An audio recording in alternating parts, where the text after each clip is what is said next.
महत्त्वाच्या बातमीने आपण सुरुवात करूया। बातमी अशी की आमदार अपात्रतेबाबत विधिमंडळात सुनावणी सुरू आहे। ठाकरे गटाचे वकील शिवसेनेवरती चांगलेच भडकले होते। युक्तिवाद करताना ही सुनावणी जी ती संपलेली आहे। युक्तिवाद करताना कामात अडथळा आणल्याचा त्यांनी आरोप केला। ठाकरे गटाच्या वकिलांनी तसा आरोप केलेला आहे। सुनावणी जी आहे ती संपलेली आहे आणि ठाकरे गटांच्या वकिलांच्या वतीने कामकाजात अडथळा आणल्याचा आरोप करण्यात आलेला आहे। ठाकरे गटाचे वकील शिवसेनेवरती चांगलेच भडकले होते।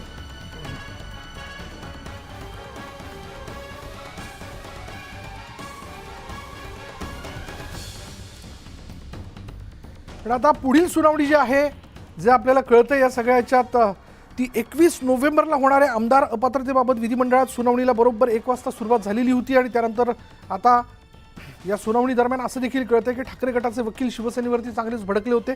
युक्तिवाद करताना कामात अडथळा आणल्याचा आरोप त्यांनी शिवसेनेच्या वकिलांवरती केला आणि त्यानंतर आता पुढली सुनावणी जी आहे ती 21 नोव्हेंबरला होणार आहे। म्हणजे आजच्या सुनावणीमध्ये नेमकं काय झालं याबद्दलचा तपशील आपण जाणून घेऊ, पण आजच्याच याबद्दलचा निर्णय काय होऊ शकलेला नाहीये आणि तसंही आजच्या दिवसात तो निर्णय होणं अपेक्षित नव्हतं। साधारण 36 याचिका होत्या ज्याची 6 गटात वर्गवारी करण्यात आलेली होती। अधिक माहिती आपण जाणून घेऊयात। आमचे प्रतिनिधी तुषार रुपणवर आता क्षणाला आपल्या बरोबर आहेत। तुषार, आजच्या सुनावणीत नेमकं काय घडलं?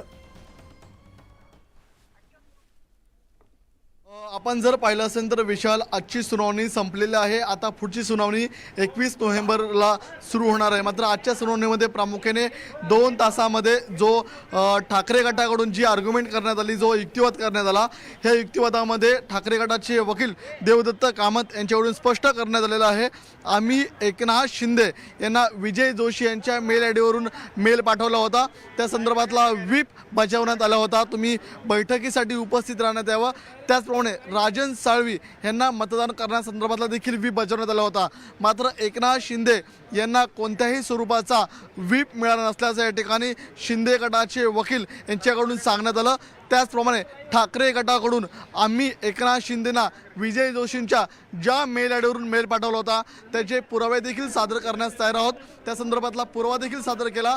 मात्र ठाकरे गटाकडून आम्हाला ज्या प्रकारे आम्ही पुरावे सादर करतोय तरीही शिंदे गटाकडून आम्हाला असा कोणताच मेल प्राप्त झाला नाही। व्हीप संदर्भामध्ये आजच्या सुनावणीमध्ये प्रामुख्याने ईमेल जो ॲड्रेस आहे तो या ठिकाणी शिंदेच्या गटातील काही आमदारांनी चुकीशी दिले होते अशी देखील माहिती देण्यात आली। आजच्या सुनावणीमध्ये प्रामुख्याने व्हीप बजावण्यावरून शिंदे गट आणि ठाकरे गट या दोन्ही वकिलांमध्ये आपल्याला खडाजंगी रंगताना पाहायला मिळाली। एवढीच खडाजंगी नाही तर या ठिकाणी ठाकरे गटाचे वकील देवदत्त कामत यांनी शिंदे गटाच्या वकिलांना तुम्ही आता या ठिकाणी विधिमंडळामध्ये काय तमाशा सुरू केलाय का असं देखील म्हटलं।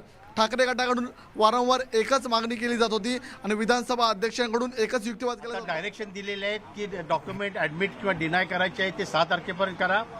त्यानंतर इश्यूज फ्रेम करायचे आहेत ते स्पीकर साहेब इश्यू फ्रेम केलेली ऑर्डर आता 2-3 दिवसात अवेलेबल करतील आणि 21 तारखेपासून हे रेग्युलर केस चालू राहील।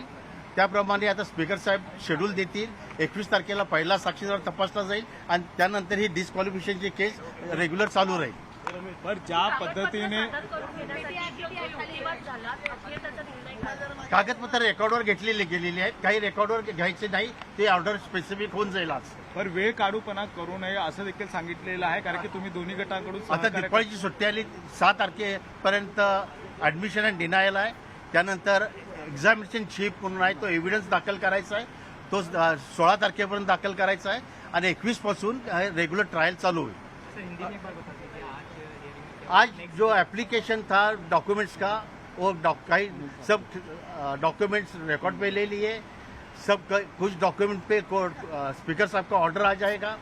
6 तारीख तक एडमिशन और डिनायल करना है, 15-16 तारीख तक एग्जामिनेशन चीफ का एविडेंस देना है और 21 नवंबर से अपना ये ट्रायल केस चालू हो जाएगा। एविडेंस विटनेस एग्जामिन करने का 20% चालू हो जाएगा। ज्या प्रकारे सांगितले की व्हीप तुम्हाला मिळालेला नव्हता तो आता सगळे त्याच्यावर सगळे 21 तारखेपासून चालू होईल। ज्या पद्धतीने सुट्ट्या आलेल्या आहेत, दिवाळीची सुट्टी असेल, अधिवेशन आहे आणि मग आता ते 21 तासापर्यंत चालू होईल. आता पुढचं होईल ते काय सांगता येत नाही. Thank you sir. ओके.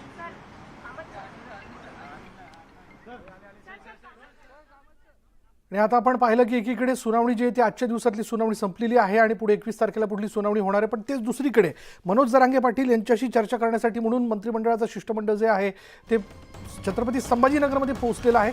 छत्रपती संभाजीनगरमध्ये या शिष्टमंडळाचं आगमन झाल्याचं आपण बघतोय. यामध्ये उदय सामंत, अतुल सावे, धनंजय मुंडे हे शिष्टमंडळात त्यांचा सहभाग आहे. आज ही सगळी मंडळी या ठिकाणी त्यांच्याशी चर्चा करतील आणि यावेळी वैद्यकीय मदत कक्षाचे प्रमुख मंगेश चिवटे देखील त्यांच्याबरोबर उपस्थित असल्याचं आपण बघतोय. कारण गेल्या 2 दिवसापासून ती जरांगे पाटलांशी अंतरवाली सराटीमध्ये जाऊन चर्चा करत होते.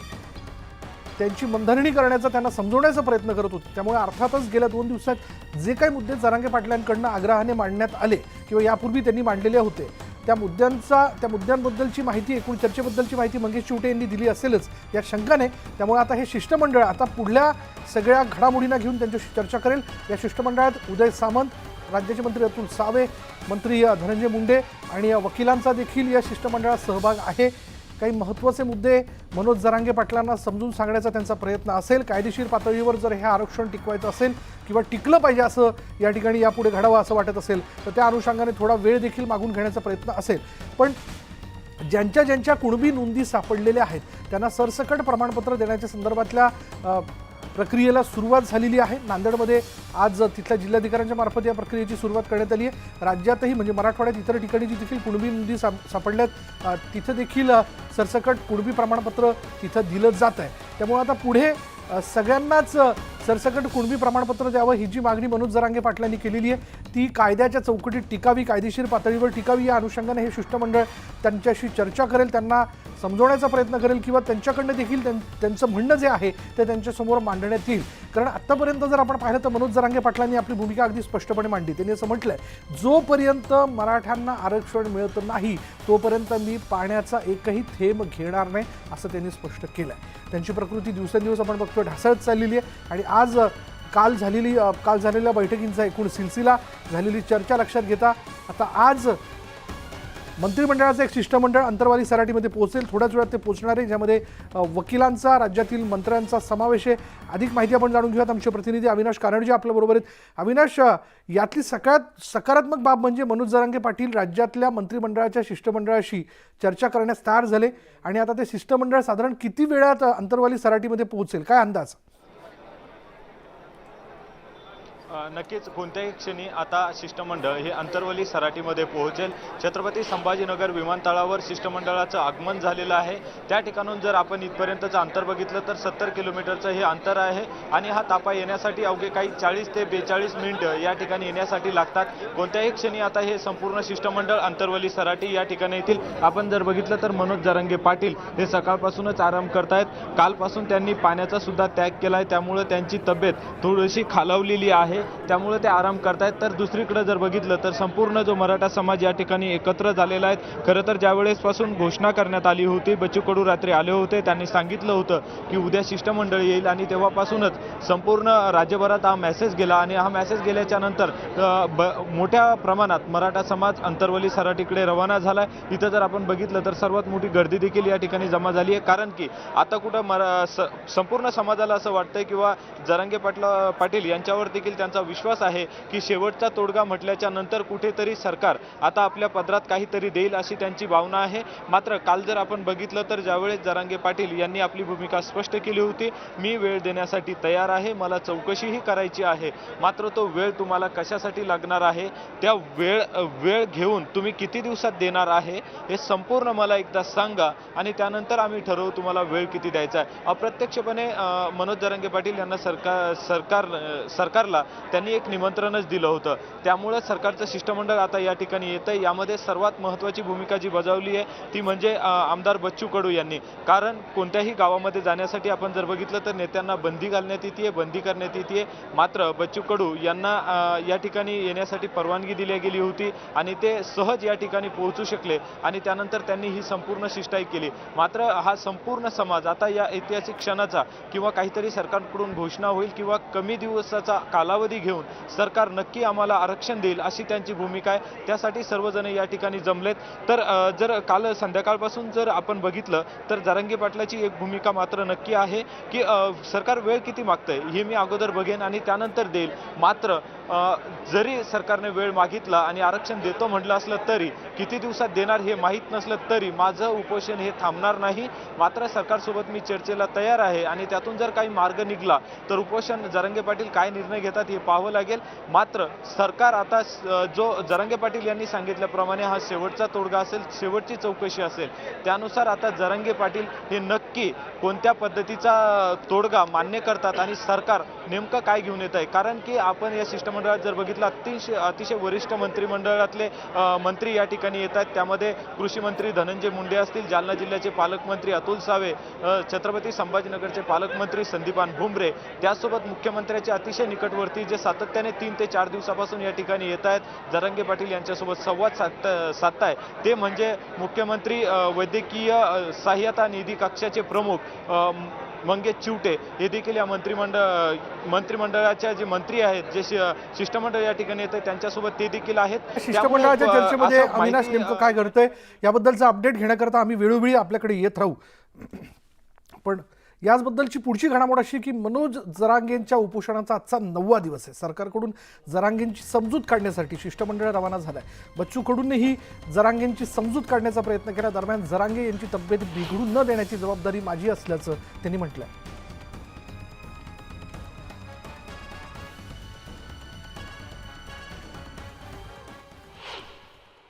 टेक्निकली ज्या काही त्याच्यातल्या अडचणी आहे, कारण हे ह्या सगळ्या विषयावर तिथं उपोषणस्थळी चर्चा झाल्यावर मग मला वाटते माझा रोल एवढाच आहे, मी का जरांगे पाटील साहेबांना पाणी प्यावं, सलाईन सुरू औषधोपचार घ्यावी, कारण त्यांचं आरोग्य बेकार होऊ नये एवढी माझी जिम्मेदारी आहे. मराठा आरक्षणाचा प्रश्न दगदगदा असतानाच मुस्लिम समाजाच्या आरक्षणाची मागणी केली जाते आहे. मराठ्यांना आरक्षण द्या, आमचा आक्षेप नाही. मात्र त्याचवेळी मुस्लिम समाजाला शिक्षणात 5% आरक्षण द्या अशी मागणी जी MIMचे नेते वारिस पठाण यांनी केली.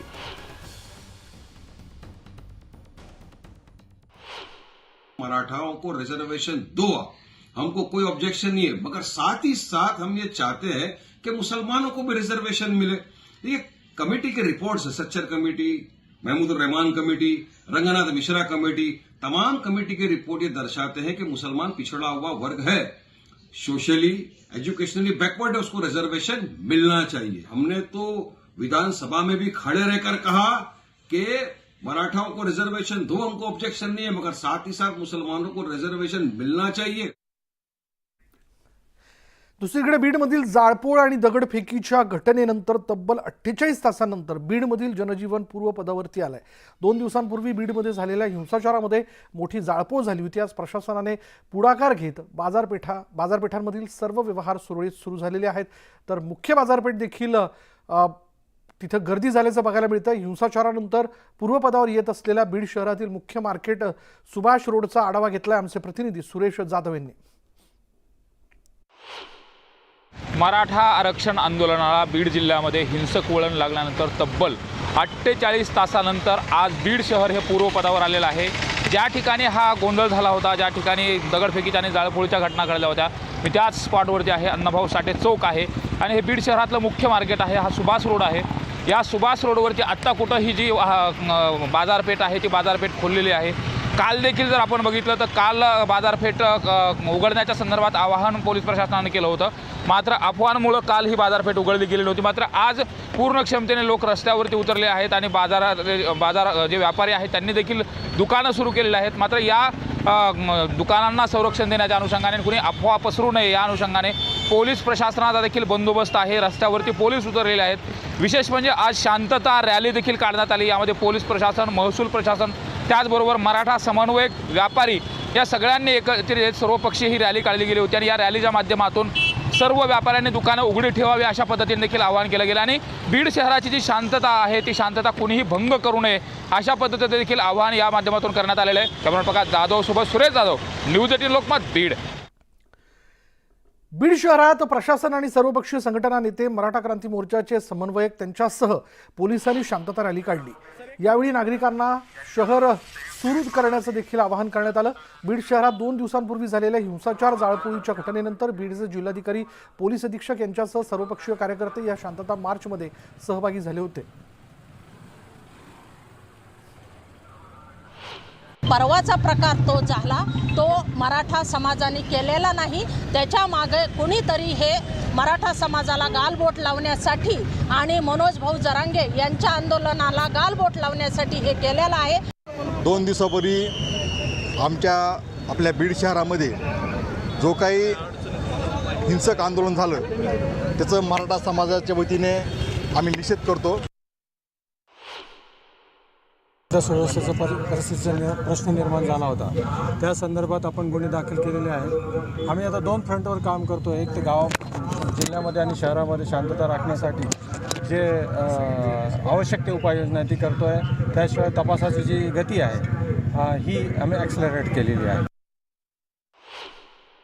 जिल्ह्यातील सर्व नागरिकांना आमच्या प्रशासनातर्फे असं आव्हान आहे की सगळ्या ठिकाणी शांतता आहे, कुठल्याही प्रकारचे अफवाला बळी पडू नये आणि सर्व जे सुरळीत कामकाज सुरू करण्याच्या दृष्टिकोनातून आज शांतता रॅली काढण्यात आलेली आहे की लोकांमध्ये मेसेज जावं तर कुठल्याही प्रकारच्या इथं हे नाही आहे, सर्व शांतता आहे आणि सगळे नॉर्मल ट्रान्झॅक्शन व्हावं या दृष्टिकोनातून आम्ही आवाहन करतो. मराठा आरक्षणासाठी लढा देणारे मनोज जरांगे पाटील यांच्या समर्थनार्थ शिर्डी शहरात आमरण उपोषण सुरू करण्यात आले. सर्वपक्षीय कार्यकर्त्यांनी या मोर्चात सहभाग नोंदवला. उपोषणाच्या 3ऱ्या दिवशी 2 कार्यकर्त्यांची प्रकृती खालवली आहे. जोपर्यंत जरांगेंची मागणी पूर्ण होत नाही तोपर्यंत उपोषण सुरू राहणार असल्याची भूमिका उपोषणकर्त्यांनी घेतली.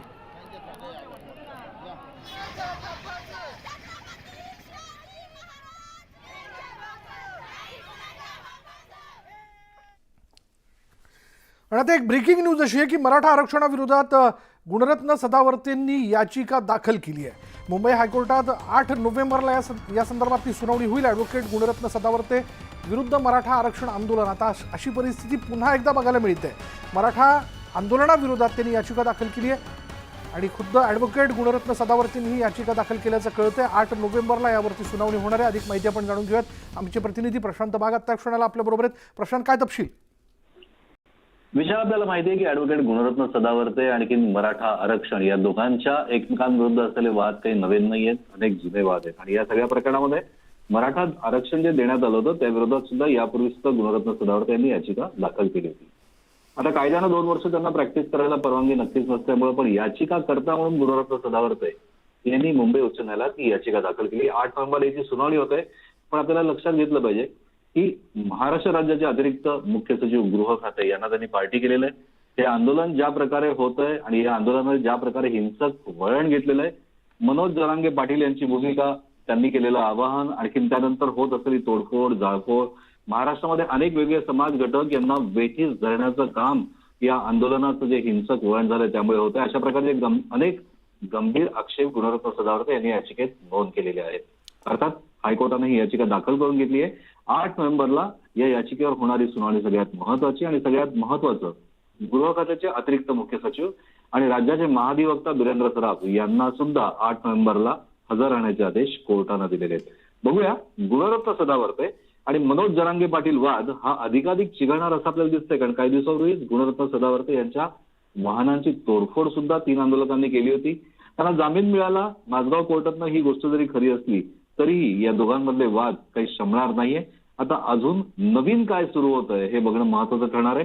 पण 8 नोव्हेंबरची सुनावणी आणि ही सगळ्यात महत्वाची मानली जाते कारण मुंबई उच्च न्यायालय सुद्धा ज्या आंदोलनाला हिंसक वळण लागलेलं आहे याबद्दल अत्यंत गंभीर भूमिका घेण्यात.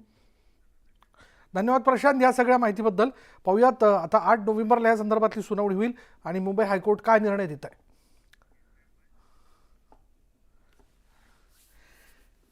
यानंतर महाराष्ट्र अनलिमिटेड या बुलेटिनमध्ये इथेच थांबणार आहोत. पहा फक्त न्यूज 18 लोकमत.